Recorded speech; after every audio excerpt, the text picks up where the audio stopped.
Hey there, ALSD. I'm Jared Frank, publisher at the ALSD. Feels good to be back together with you after some time away from Zoom this summer. And it feels good to share today's content with you. We've got two dynamic storytellers lined up for you who will share best practices from a case study on effective communications with your fans, specifically through the medium of business texting. I love this topic. I think that it's super relevant. I think that communicating with your best customers has probably never been more important, and the number of mediums through which you can reach them has never been more plentiful, and it's evolving. It's not about making 100 phone calls every day. Those days are frankly long gone, and effective communications in 2020 and beyond is the result of being intentional and targeted and thoughtful about which channels the customer prefers and identifying the appropriate cadence and process to match those preferences. In helping to prepare this content, I was reminded of one of our member tip videos from last year, which you can watch all of our member tips on ALSD.com or our YouTube channel. Don't forget to subscribe and click the notification bell, where we learned in this member tip how this MLS team doesn't make any phone calls to corporations anymore. Literally none. And I know at the time that was a grand departure for how some teams do it. But we're seeing more and more effective technologies enter the marketplace, and tactics continue to evolve with the trends like the one that you'll hear more about in this session. Before I turn over the controls to our presenters, I do have a special guest I want to bring in first with a special message for our group. Special guest, where are you? I'm right here. Hi, everybody. Thanks for the intro, Jared. I'm excited to listen to the webinar today. Wanted to just share a little bit about why I'm excited for the conference this year. It's been an interesting road to get to where we are, and knowing that we're shifting to a virtual space is going to be really exciting. There's going to be incredible content that we can listen to and that we can share with each other. It's super relevant. These guys have been working day and night to put together speakers, panelists, and professionals that are going to be able to help us innovate and get better at everything that we do. So I'm excited for the content. Also, really want to make sure that we can maintain our connections. There's been a lot of ancillary calls since this pandemic started that we're jumping on and sharing and staying connected as a premium community, and that happened right out of the gates.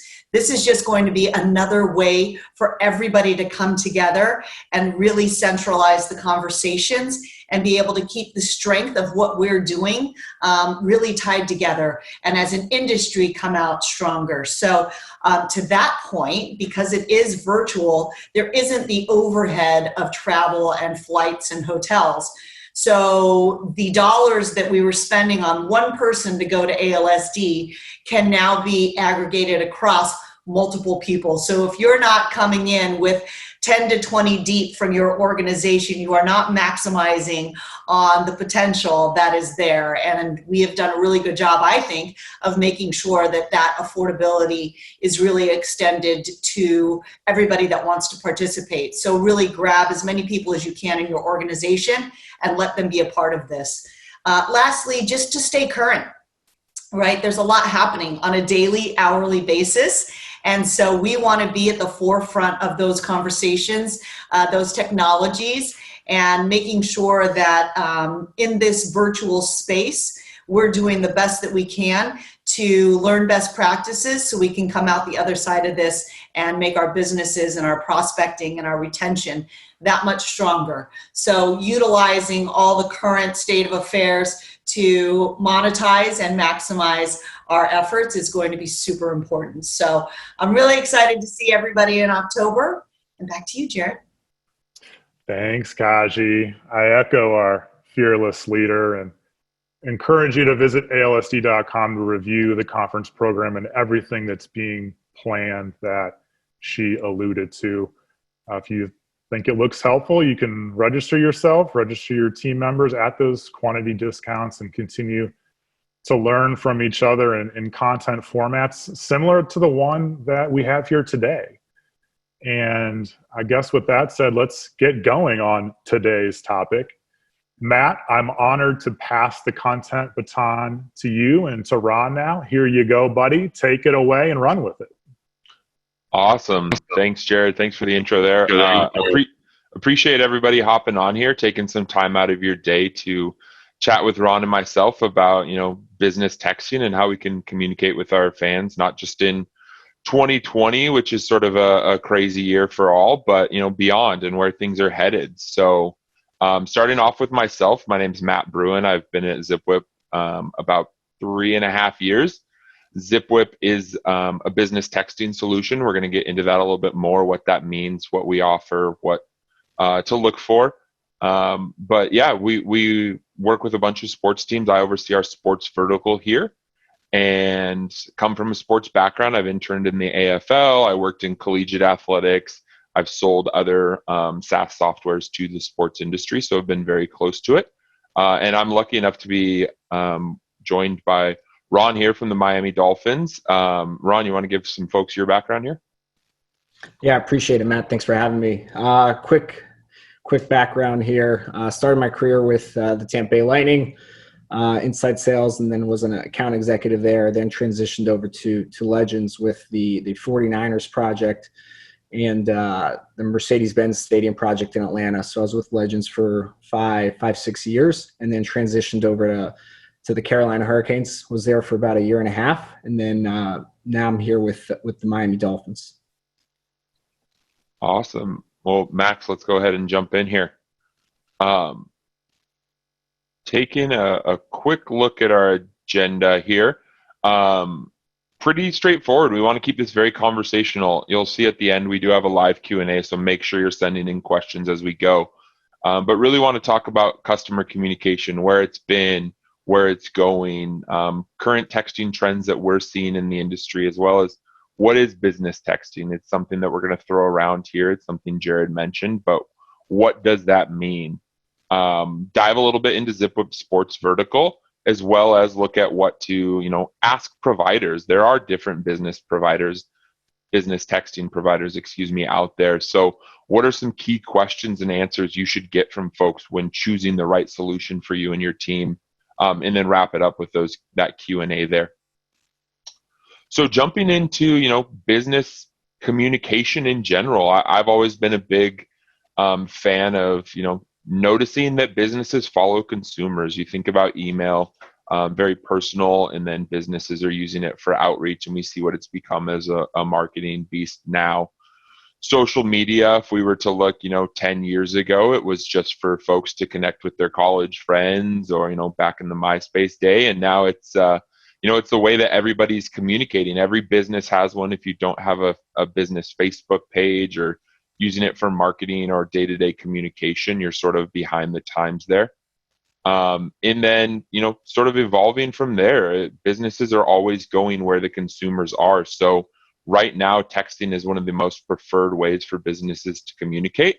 So by going through and, meeting folks where they are, businesses are finding ways to further strengthen their relationships with fans. So Ron, you mentioned coming in as an inside sales rep back with the Lightning, and then now obviously you're director of premium sales at the Dolphins. Take us through sort of what you've noticed over that time. I would imagine early on it was a lot of phone calls, and then it has evolved from there. So sort of how have things changed in your career? Yeah, it's definitely changed, especially with whatever product you're selling. And, when you start in inside sales and you're banging out probably 100, 150 phone calls a day, mainly on the BDC side. And then as you start selling the higher end products, your basically your quantity of calls decreases a little bit, but you want your quality to increase. So as you, I guess, develop as a sales rep, as you start selling the higher end products, you start developing different ways to get in front of the right people, to get your message across to the right people. So me personally, it's, transitioned straight from, 100, 150 phone calls to, it went down to 80 and then went down to 60. But it's more like, how do I get my point across to those 60 and effectively get the right meeting set to those 60? So for me, texting, emailing, calling has all been built in there. I'm still old school where I still want to make those cold calls first, but I know that that second, third, fourth communication, you need to add in a text or an email to your sales cadence to really get your point across and really start setting meetings effectively. Yeah, no, that's a great point. I've always said on my calls with prospects and existing customers, I'm not a guy who's telling you that texting is how you have to do things. It's how are you going to get them on the phone? Phone or in person is obviously going to be where your sales team shines, but making sure that you're getting them at the right time. It's not calling them as they're running into a meeting or something like that. So very interesting to hear there, sort of on where things have been and where things are today. So Max, if you want to jump through here to the next one here. Real quick, Zipwhip, as one of the leaders in the business texting space, just recently released our 2020, which is our second annual State of Texting report, where we surveyed thousands of businesses across North America, as well as consumers, to sort of see what trends are out there. So we're going to take a look at some of the findings here. Avoiding calls. This one rings true to me, and I know the guys on the call here, we were chatting about it before. I never answer my phone unless it's a saved contact. So you'll see a lot of stuff here where it shows, hey, being busy throughout the day. Hopefully nobody's answering a call while they're on this webinar, but you'll probably look at, email or text or whatnot. But, why aren't people answering the phone? Why, when we're banging out 100, 150 calls, are we not getting through to people? And it's a lot of the reasons you see here. Ron, anything to add here? You guys seeing a decrease in answers, a lot of voicemails, and that's why you're going to these other channels? Or, I mean, it's just all depends on what time of day you're calling. You start seeing a decrease there, and you start. I know more people, especially now during the pandemic, more people are probably answering now versus 7 months ago. But yeah, it's been a slow transition to less people picking up the phone, and more times than not, you're starting to get the people that pick up and say, "Hey, I'm in a meeting, call me back." So I think that's important. Where actually texting comes in, because I've definitely seen a lot of people text in meetings and whatnot, and I know it's definitely something that a lot of our reps know that they can do. So it's been huge on that side. Nobody on your team's texting in a meeting, right? I hope not. Awesome. Max, you want to jump in? We're all consumers on this call. Like, as I mentioned, this is meant to be very conversational. All of us buy products. I saw somebody in the chat say that their gym uses Zipwhip. At least that's what I picked up, Samantha. It is very much, we're all consumers in various ways, whether it's a gym membership or going to buy pet food. We all know what it's like to have to answer a call because I have to go get my dog in this weekend for her latest shot. Or, hey, I have to schedule my plumber to come out, and I leave them a voicemail, they call me back. People don't answer the phone, and we're all so busy that we would prefer as little friction as possible. I'm a salesperson. I hate talking to salespeople. That's not an uncommon thing. So with people not answering the phone, we need to find ways to meet them where they are. As little friction as possible to start up these conversations there. Go ahead to the next one here, Max. So something I hear a lot is that, hey, we are texting. Ron, I would imagine in your history, folks have used texting in what I'll call your pre-Zipwhip days. Is that something that was pretty common that folks were using texting? Yeah, I mean, I used it as a, before Zipwhip, before all that, I used my personal cell phone to, especially text out or it was basically mine, so like there was no platform for that. So the reps around me, everybody was using their own cell phones there to text out. Yeah, so that's very common. I mean, this is the first sales job I've ever been in where I haven't given out my cell phone. It's one of those things where, you sort of have a guard up where once they get to a certain level, you're going to let them have your cell phone because, that's the number that your friends and family reach you on. So you only want the top of the top to have access to that. But with that comes, a lot of things to keep in mind. What happens if that person leaves the organization? They were working a sweet opportunity for a team in, the Los Angeles area. They go to a different team. Are those conversations going with them? We want to make sure those stay in-house. Are we retaining that data? Are they texting from a Florida phone number when they're working out of Los Angeles? What's that going to look like to a consumer? We all, we saw that we hate getting phone calls from numbers we don't know. I would imagine we would all hate seeing texts from numbers that aren't even with the team, just very, unofficial, if you will. So making sure that you keep everything in-house. So, if we jump forward, really, what is business texting and what does Zipwhip do? We add two-way conversational text messaging to your existing phone numbers. So in this scenario where we have a representative in Los Angeles texting from their Florida phone number, no more. We take their desk phone that they're making these 100, 150 calls from and add conversational texting to it. So that number that shows up on caller ID that person rejects and it says, do you want to shoot them a text message? You can now receive those messages. So a lot of organic messages are coming through, but very much taking where Ron said his cell phone was, an extension of him, making that landline or VoIP phone number that the individual uses, making that an extension of them. Hey, you can now text or call from your work phone number, the one that IT set you up with, the one that logs your calls and texts into CRM, all that sort of good stuff. So something that comes up is when people hear business texting, they think of, a short code, a blast outbound messenger, usually a 5 or 6 digit number. There's some that, sell distressed inventory if that's going to be a thing moving forward with potential limited capacities. We very much are the opposite of that. We are using that existing phone number, but as you can see here, we're back and forth. It's the same number. You're texting somebody, Ron, saying, hey, hey, I'm in a meeting, but I can talk in 5 minutes. Give me a call. That person hits one button on their phone and now they're calling you. And we're not a blast tool. We're not trying to oversaturate the texting market the way that email has, where we have all these, algorithms to remove emails, subject lines. If it has an attachment, it's going to junk, where we're hoping for a 25% read rate. Texting has the 98+% read rate. We want to make sure we keep it there by making it function essentially like a cell phone for that professional. Real quick, we do work with about 150 teams, from major professional teams like the Dolphins here down to small universities that don't have a football program. You'll notice some of the features here, but really the reason I wanted to bring Ron on is Ron has a unique background. He used Zipwhip previously, and I think, Ron, correct me if I'm wrong, the ways you use Zipwhip sort of differ from your days at the Hurricanes to your days now, right? Yeah, previously we use it as a lead gen, right? We had it at the bottom of the telecast, enter to win, XYZ, text here with your name, email address. So that was a great form of lead gen for us. And then moving over to here, it's basically as a communication tool. This past year with our draft being virtual, we had, as a virtual type setting, we had prospects invited to that.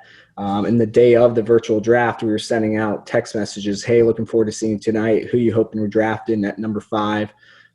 Things like that to get people ready for those events. And then moving forward, obviously this year is going to be a little bit different for a lot of sports teams. There's going to be a lot of changes to stadiums. Entrance times are going to vary.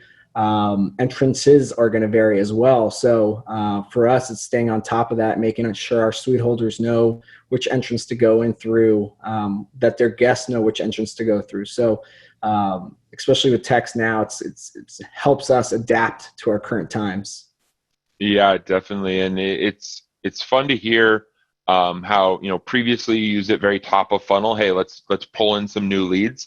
And now you're using it more like pipeline management. Hey, we have these folks in the pipeline. we're leaving voicemails, they're in meetings, we're trying to connect. So using texting to get into that. You did mention in a previous call to this that you do a lot on cadences, right? You have a phone call cadence, you have email cadence. Sort of, what's your texting cadence look like, and how often? Not specifics, but sort of what's that look like? When are we reaching out to folks?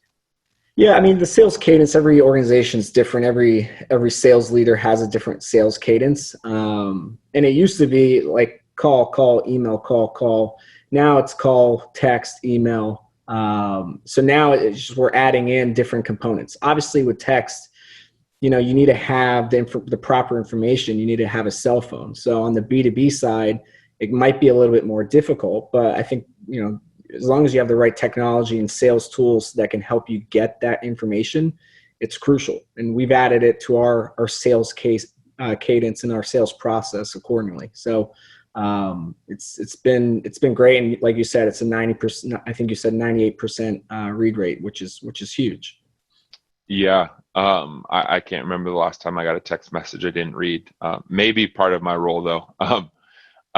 So looking at 2020, where, as we all know, this is a unique year. Games could be different, suites could be different.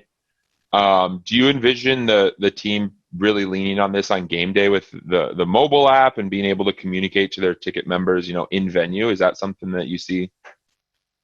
Yeah, I could see a lot of teams utilizing text, especially in game, prior to the game, the day before the game.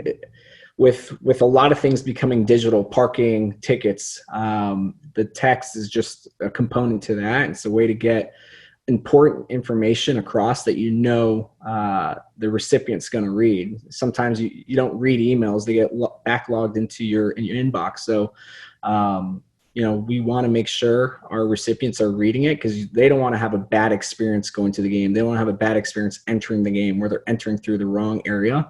So the text is pretty crucial on that side. Yeah, absolutely. I really see it as a low friction way to make sure the customer is taken care of. You're not necessarily going to ever make a sale or anything like that via text message, but you're definitely going to save some and really provide that next level service and set yourself apart, while obviously keeping all of the information in house there. So, looking at some of these pictures here, one thing some of these stats here on the left, I got pictures on the brain because pictures, MMS, is something that we do have, and it's probably 10 to 15 times the most used feature within our tool. When things return to the new normal, those graphics that people are making for invites to a draft party or the virtual draft party, networking events that we're holding in the suburbs at local restaurants or sponsors, a lot of images are being sent out. I can see it being used for the timed entry or the specific locations where you need to enter, being able to on the fly send over that revised seating chart, whether it's from the mobile app or from the computer here. So Max, let's go ahead and jump in. As I mentioned, there's a lot of different texting tools out there. Not all are created equal. Some are the short code, some give you a made up phone number. What I really want to stress is some things for you to think about when you're looking to go into those decisions. So behind the scenes has a lot of components, company structure. How large is this company? Zipwhip here, we have over $91 million in funding. So we're a well-backed company. We're about 300 employees. We do have a built-out success team, built-out support team. We have about 100 plus product and engineering folks. So making sure that is all buttoned up, making sure you have the network connectivity. We actually have a text messaging network here in-house, not in my house here, work from home, but in Zipwhip, where we actually provide texting traffic for a lot of other texting platforms out there. So we are the source of a lot of other texting traffic.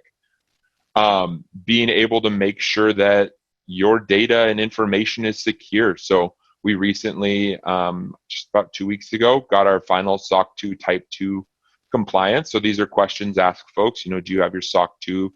That's sort of a SaaS gold standard for, customer security and that type of information. Product focus, we pride ourselves on being very much a business texting one-to-one provider. We are not also managing a web chat or managing a short code product. We are 100% a 10-digit existing phone number texting tool. We do have some other offerings like our API that allow for more of the triggered messages or the outbound marketing type messages.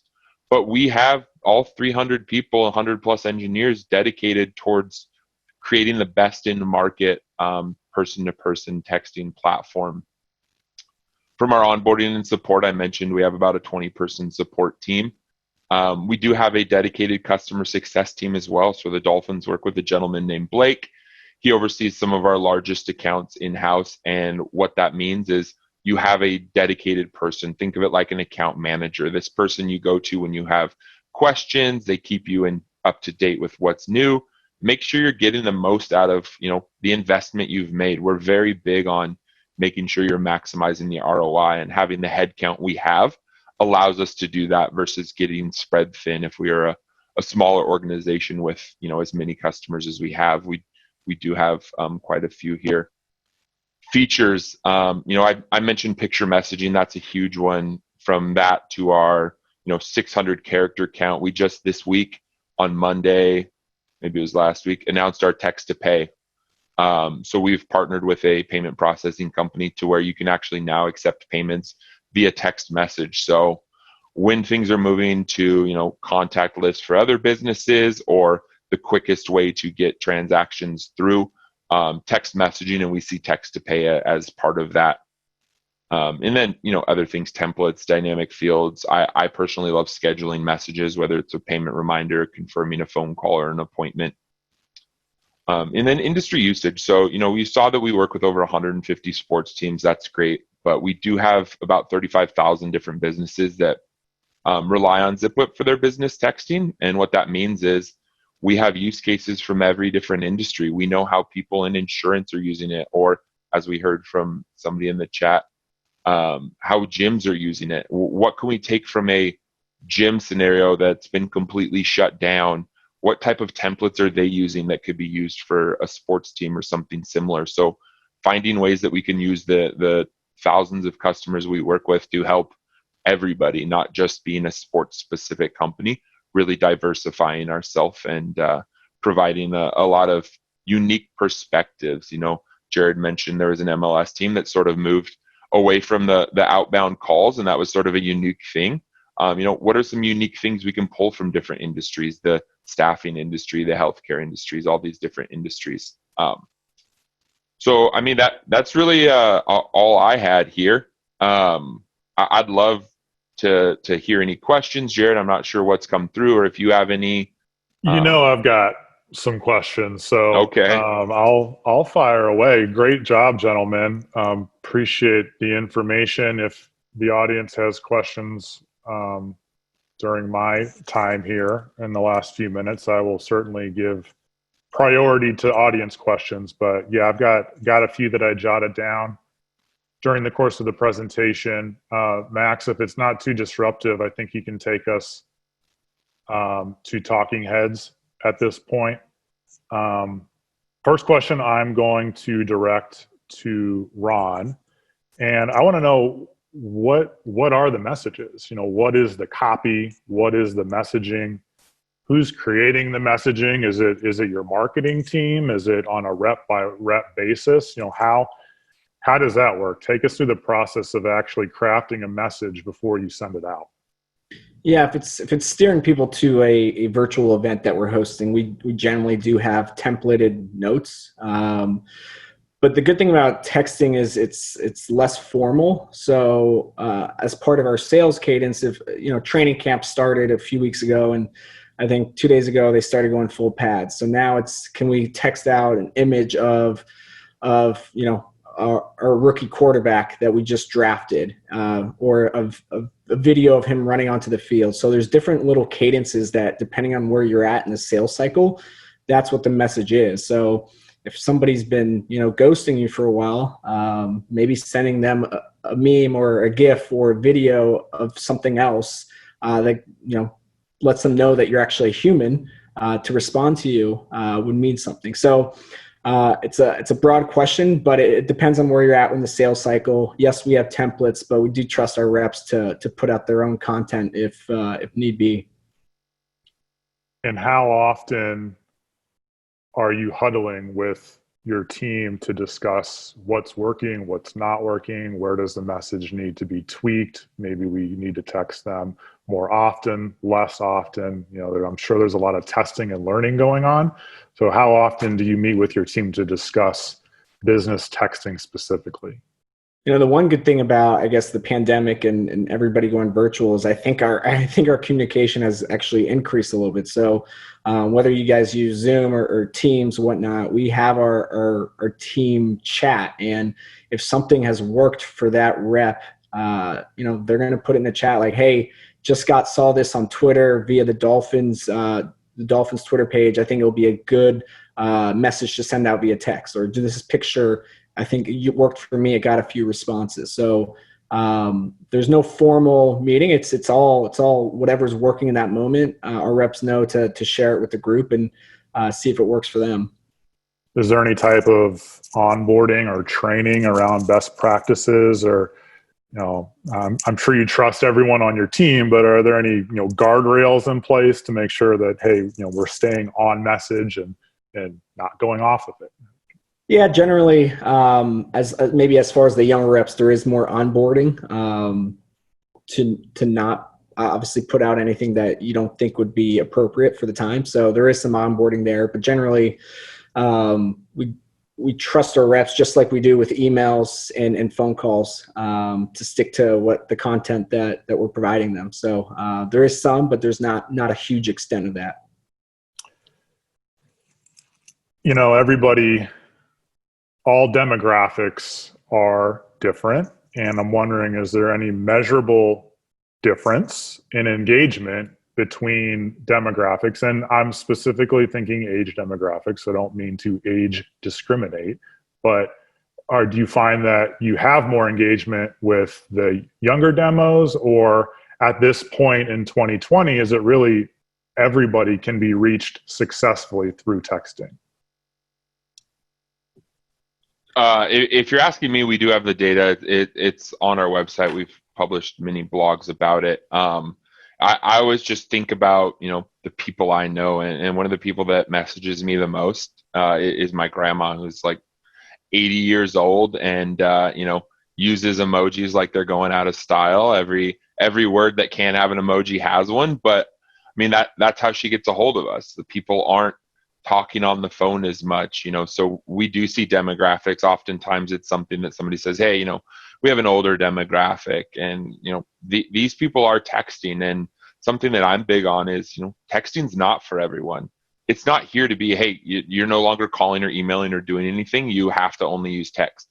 No, we're meant to complement what you already have, whether that's other tools. I know the Dolphins have some other tools like OneMob, where they're send out videos and whatnot. We love complementing the tools you already have. So working it in with your phone calls. If this person doesn't want to text, that's fine. We'll text somebody else. It's not trying to force texting on everybody or say this is how you do it. Matt, let's stick with you. Got an audience question here. This audience member, thank you for your question. It says your website can message up to 100 people at a time, and they have over 5,000 members that they would want to reach. How would that work for them? Can it scale up to a number as big as 5,000? And then there's a part two to that question. Is there ability to send out segmented messages using some type of tag? Yeah, good question there. Thanks for visiting the website. I know our marketing folks on the call would love to hear that. So we do have what we call our blind carbon copy group texting. So you do have the ability to send the same message to up to 100 people at a time. There are various reasons why we keep it at that number, and happy to discuss those on a separate call. But it is completely BCC'd. It's not like a group text message you have with friends or family. It is essentially going to create 100 individually threaded messages on the back end.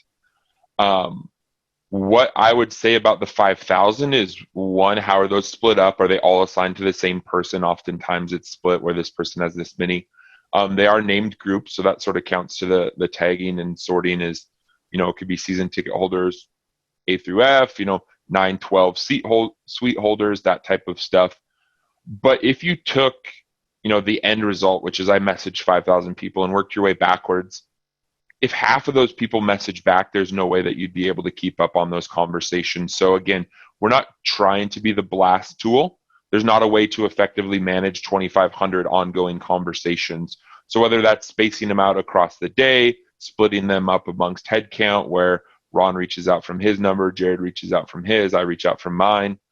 There are different ways, and this is actually something that people really work with their customer success managers internally on, to make sure that you're set up to do something like that.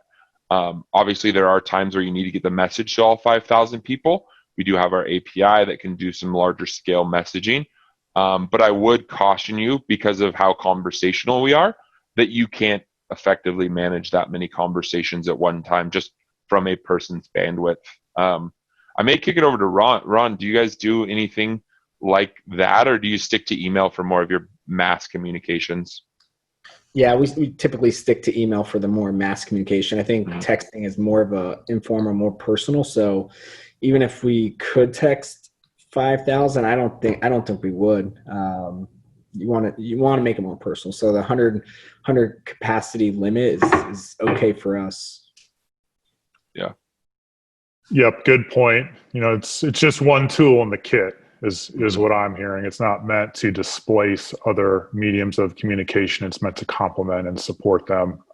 We're about at time, but we have a couple more questions. So I'm going to let this run a little bit over so we can get those questions answered. Matt, I'm going to funnel this one to you.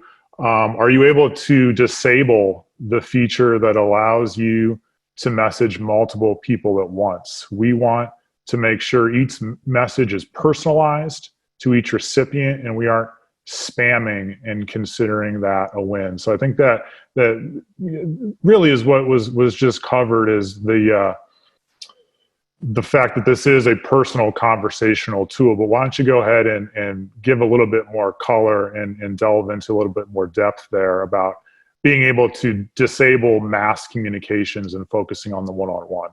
Yeah. So, the word mass makes me cringe, Jared. I don't like the word mass. I don't like the word blast. Just if I open up my is that your if I open up my Gmail right now, I have 15 emails that are going straight to the trash bin, because I eventually, or at one point, signed up or bought something from a team shop and get all these emails now.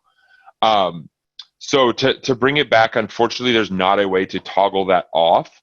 That being said, it does come down to how you roll it out to your team. So we do have a success manager who helps there and helps, drive home what's important to you.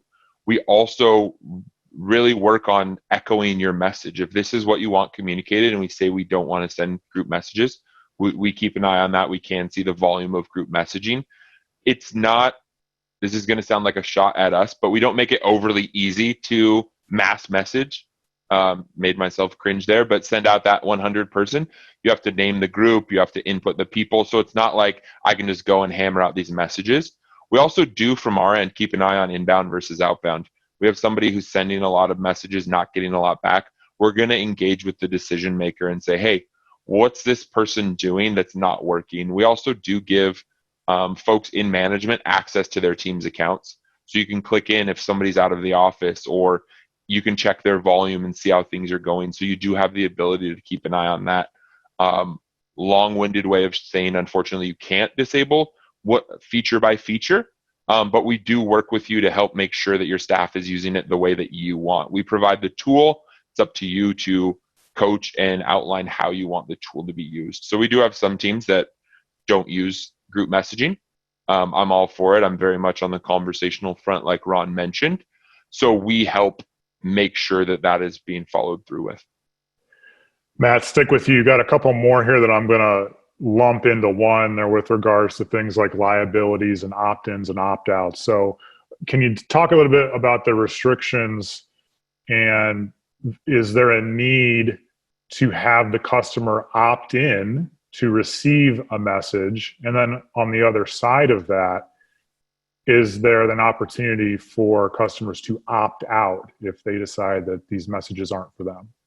Yeah, good questions. And legal disclaimer here, I am not a lawyer. I cannot provide legal advice. I don't want to hear Matt told me to do this or Matt told me not to do this. I obviously speak with your internal team.